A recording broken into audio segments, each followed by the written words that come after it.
تو وہ سب کچھ نہ ہونے کے بعد اب تل ابیب کے اندر خاص طور پر جس کی آپ بات کر رہی ہیں، نتن یاہو کے لیے یہ جو پچھلا معاہدہ ہوا تھا یا جو امن ہوا تھا وہ تکلیف دہ نہیں ہے، وہ سوئسائڈل ہے، وہ بنیادی طور پر ایگزسٹیشنل تھریٹ ہے نتن یاہو کے لیے، یعنی ان کو پتا ہے کہ جتنا یہاں معاہدہ پیسفل لاسٹنگ ہوا اتنی ہی ان کی سروائیویبلٹی اسرائیل کے اندر مشکل ہو جائے گی، کیونکہ انہوں نے تو ایران کے پر حملہ کرتے وقت اپنے لوگوں کو یہ کہا تھا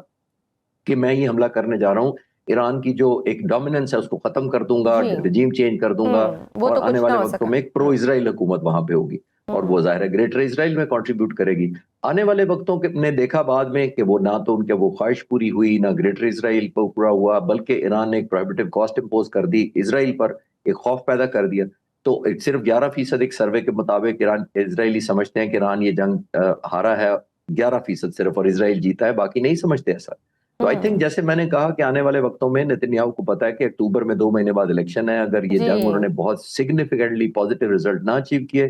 تو وہ الیکشن ہار جائیں گے، اگر وہ الیکشن ہارتے ہیں تو ظاہر ہے ان پر مقدمے کھل جائیں گے۔ تو یہ سوئسائڈل ان کے لیے ہے، ایلیمنٹ آف ایگزسٹیشن ہے جس کو وہ چاہتے ہیں کہ کسی طریقے سے کچھ نہ کچھ ایسا ہو جائے، اور اگر نہیں ہوتا تو نو وار اور نو پیس کے درمیان چلتا رہے یہ خطہ، تاکہ وہ جنگ کے بہانے سے الیکشن پوسٹ پون کریں اور ان کو عدالتوں کا بھی سامنا اور نہ جو ان پہ کرنا۔ کیسز بھی ہیں نتن یاہو صاحب پہ وہ اس کو بھی اوائڈ کر سکیں۔ اچھا سر، غزہ کے معاملے پر اسرائیلی وزیر اعظم نتن یاہو کا یہ موقف بھی ہے کہ جب تک حماس کو مکمل غیر مسلح نہیں کیا جاتا پوزیشن برقرار رہے گی۔ کیا مشرق وسطیٰ کے وسیع تر تنازعات کے حل میں سب سے بڑی رکاوٹ بنا ہوا ہے یہ چیز، اور کیا غزہ کی آگ کو ٹھنڈا کیے بغیر خطے میں امن لانا ممکن ہے؟ دیکھیے، ایران کی تو ڈے ون سے حزب اللہ کی بھی سینسٹیوٹی ہے۔ غازہ پہ آپ نے دیکھا دنیا نے کیسے خاموشی ساتھ رکھی، تقریباً 2.5 سال تک کوئی کسی نے کنڈیم نہیں کیا، اسرائیل کی پنوپلی تھی، ایران نے سٹینڈ بھی لیا، اور پھر حزب اللہ کو بھی ڈیفینیٹلی اس میں کوئی شک نہیں ہے کہ حزب اللہ کی اس وقت لمیٹیشن کافی سیریس ہوئی ہے، کیونکہ اب سیریا جو پہلے پرو حزب اللہ ایک حکومت تھی وہ سپورٹ کرتی تھی، اب وہ نہیں کر رہی، ایک ایلیمنٹ آف آئسولیشن ہے۔ عراق میں اس طرح نہیں حکومت رہی جو پہلے سپورٹ کرتی تھی، اب بہت زیادہ دوسرے ایلیمنٹ بھی آ گئے ہیں، اور سامنے بھی ہے۔ تو ایران کی ایک لمیٹیشن تو ہے نیگوسیشن کی خاص طور پر، لیکن حزب اللہ کی آپ نے دیکھا لیڈرز بھی ایلیمنیٹ کر دیے گئے پچھلے کئی مہینوں کے چن کر۔ تو ایران کو ایک ایلیمنٹ آف ڈیفیشنسی تو ہے،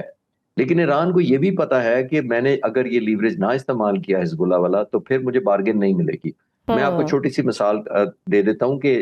جنرل سینی تھے جن کو مرڈر کیا گیا تھا ایران کے اسرائیل کی طرف سے، اور یہ سٹرائک کے تھرو کرنا تھا امریکہ اور اسرائیل نے مل کے،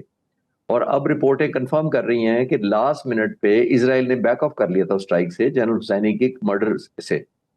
اور اس وجہ سے کیا تھا کہ اسرائیل سمجھتا تھا کہ اس کی ریٹیلیشن کیونکہ حزب اللہ نے کرنی ہے اور حزب اللہ نے کرنی ہے اسرائیل کے خلاف، تو اسرائیل کے بیچ میں نام نہ آئے۔ یہ ایک ایلیمنٹ آف ڈیٹرنس تو ہے۔ میں ایتھکس مورالٹی کی بات نہیں کر رہا کہ وہ ایتھیکلی ٹھیک کرتے ہیں یا نہیں کرتے، میں حزب اللہ کی بات کر رہا ہوں۔ تو لیکن یہ تو ہے نا کہ ایران نے as a part of the strategy اور part of obviously negotiation leverage کے طور پر ایسی پراکسیز کو وہ سپورٹ کرتا ہے، کیونکہ جب 80s میں ایران اور عراقیوں کی جنگ ہوئی تھی تو اس وقت ایران نے ریئلائز کیا تھا کہ مجھے جنگیں اپنے بارڈر سے دور رکھنی ہیں، چاہے وہ حزب اللہ ہو، حماس ہو یا حوثیز ہوں، جن کے ذریعے وہ ایک پروہیبٹیو کاسٹ باہر اپنے بارڈر سے امپوز کرنا چاہتا ہے، جو بھی اینٹی ایران ایلیمنٹس ہوتے ہیں۔ لیکن یہ پارٹ آف دا اسٹریٹجی ہے، میں صرف as a student of air power یا ملٹری اسٹریٹجی کامنٹ کر رہا ہوں، مورالٹی ایتھکس کی بات نہیں کر رہا، کیونکہ اگر مورالٹی ایتھکس کی بات ہوتی تو پھر 2 ملک جو حملہ کرنے والے ہیں وہ نیوکلیر پاور ہیں، اور جس پر حملہ کیا جا رہا ہے وہ کہتے ہیں تم نیوکلیر پاور نہیں بنو گے۔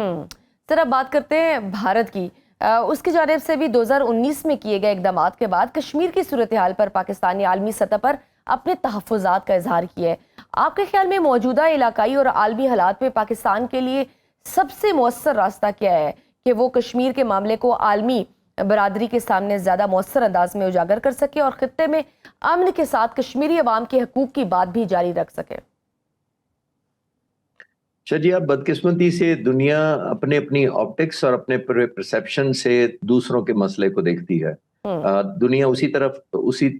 اس وقت آپ کی طرف کنورج کرتی ہے جب دنیا سمجھے کہ ان کا بھی نیشنل انٹرسٹ ہے۔ افسوسناک بات یہ ہے کہ ایتھکس، مورالٹی، جیسے میں نے کہا، جو ہیومن رائٹس ہیں ان کو نہیں دیکھا جاتا، ٹریڈ کو دیکھا جاتا ہے، بائیلیٹرل ریلیشنز کو دیکھا جاتا ہے، اکانومی ورسز اکانومی کو دیکھا جاتا ہے۔ ہندوستان نے کیا کیا ہے اوور دا ایئرز؟ بنیادی طور پہ اپنی اکانومی، بائیلیٹرل ٹریڈ اور اپنی ہیومن ریسورس اور جو اس کا انفلوئنس ہے، فار ایگزامپل آئی ٹی کے سیکٹر کے اندر انڈیا کے پاس تقریباً 55% دنیا کا آؤٹ سورسنگ کا شیئر ہے۔ تو دنیا یہ دیکھتی آئی ہے کہ بنیادی طور پہ انڈیا ریلیونٹ کتنا ہے ان کے بزنس کے لیے، کلیبریشن کے لیے. ہیومن رائٹس کی طرف نہیں دیکھا جاتا. لیکن آئی تھنک دنیا میں اس جنگ کے بعد خاص طور پر ایران اور جو امریکہ کی ہوئی ہے، دنیا میں ریئلزم آیا ہے،